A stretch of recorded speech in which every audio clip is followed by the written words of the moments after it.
Discourse intonation is an important technique to have in classroom teaching. If you are a non-native English speaker seeking to teach U.S. undergraduates, it is very important for you to know and be able to apply discourse intonation in your speech. Discourse intonation deals with the basic sound features of spoken English. Appropriate use of discourse intonation can deliver the meaning of your speech effectively. And ultimately, it can create successful interactions between you and your students in a U.S. classroom. Discourse intonation consists of 3 components: thought groups, prominence, and tone choice. Mastery in using these features strategically will make you a better teacher. Let's get started with thought groups.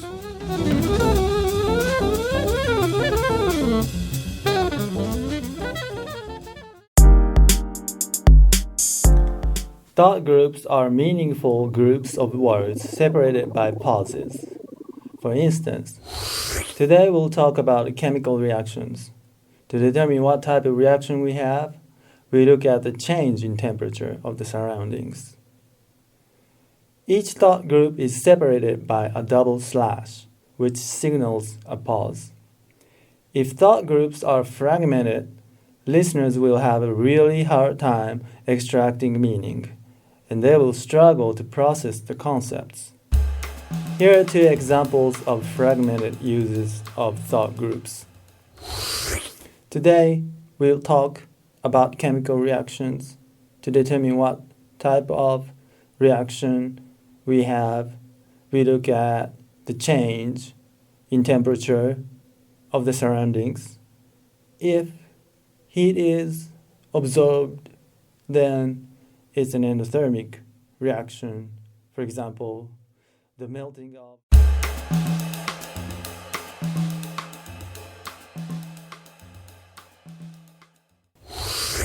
Today we'll talk about chemical reactions. To determine what type of reaction we have, we look at the change in temperature of the surroundings. If heat is absorbed, then it's an endothermic reaction. For example, the melting of ice is endothermic. In contrast, if heat is giving off, it's an exothermic reaction. For example, an explosion is exothermic. Did you hear the differences? Example 1 was very choppy and hard to interpret. Listeners may be able to extract some ideas for example 2, but the thought groups were too long. Some people may speak like that in real life, but this is not effective when it comes to teaching. You must deliver meanings and concepts clearly for listeners so that they could process the ideas with ease.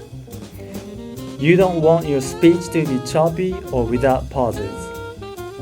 So, use pauses strategically, always keeping your audience in mind.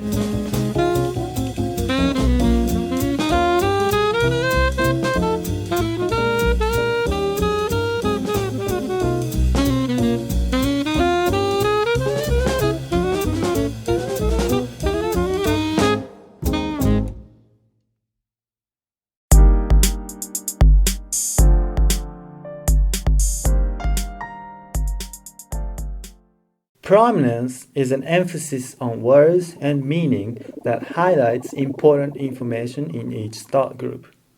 For example, Texas Tech is a great university. The word great is emphasized in a thought group so that the greatness of Texas Tech is emphasized. Texas Tech is not an okay university. It's in fact a great university.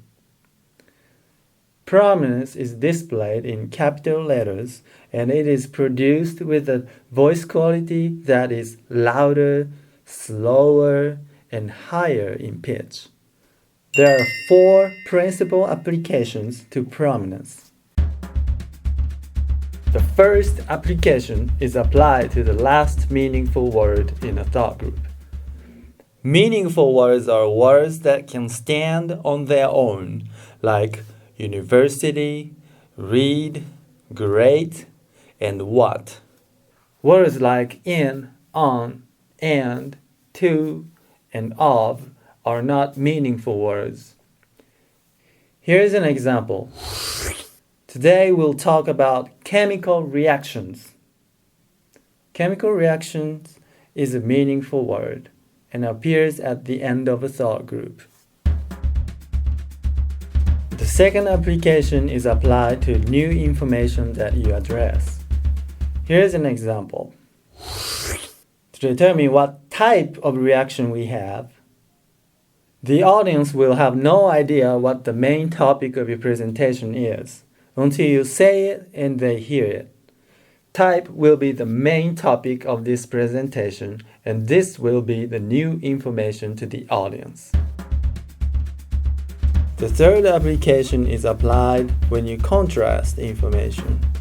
For example, if heat is absorbed, then it's an endothermic reaction. If heat is giving off, it's an exothermic reaction. The first contrast here is contrast of heat is being absorbed and produced.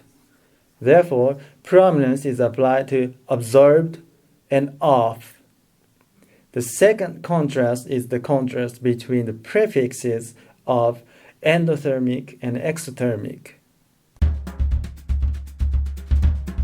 The fourth and the last application is applied to transition words such as however, first, in contrast, and on the other hand. Here's an example. For example, the melting of ice is endothermic. In contrast, if heat is giving off, prominence highlights important information or keywords in your speech. Apply these 4 applications and try to use prominence strategically and effectively so that your audience can clearly hear the key terms in each thought group.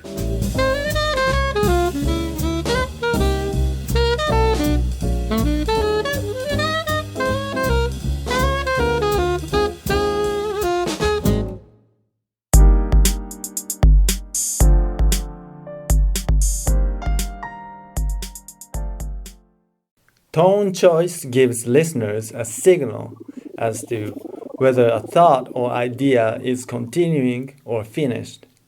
There are 3 types in tone choice: rising tone, level tone, and falling tone. They're indicated with an arrow and appear at the end of a thought group. A rising tone or a level tone is used to signal that a thought is incomplete and more ideas will follow. For example, I can play guitar and piano, saxophone, trumpet, and drums, bass. If you keep using a rising tone or level tone like that, the listeners will not know where the idea ends, which may cause unsuccessful interaction. To complete your thought, a falling tone should be used. For example, I can play guitar and saxophone and piano. When a speaker finishes the thought with a rising tone, it means that the thought is incomplete. So, use rising or level tones when your ideas are continuing. Then, use a falling tone at the end to conclude your ideas.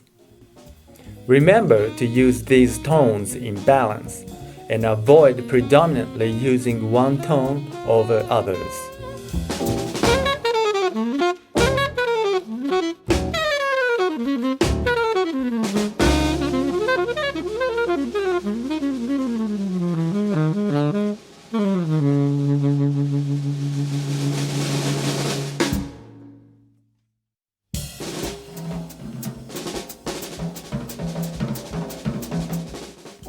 Only the basics of discourse intonation is presented in this video.